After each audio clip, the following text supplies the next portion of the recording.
On question number 3, I'm trying to figure out if the sequence is geometric.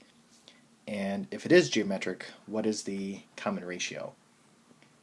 So to get from 27 to negative 9, I'm dividing by negative 3.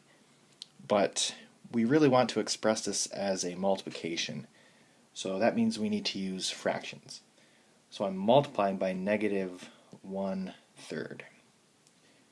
To get from negative 9 to positive 3, I'm multiplying by negative 1/3.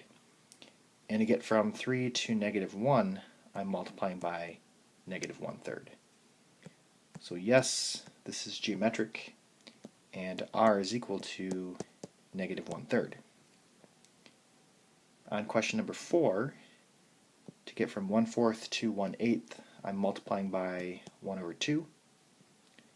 To get from 1/8 to 1/16, I'm multiplying by 1/2.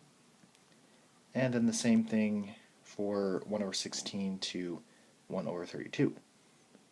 So yes, this is geometric, and my r is 1/2.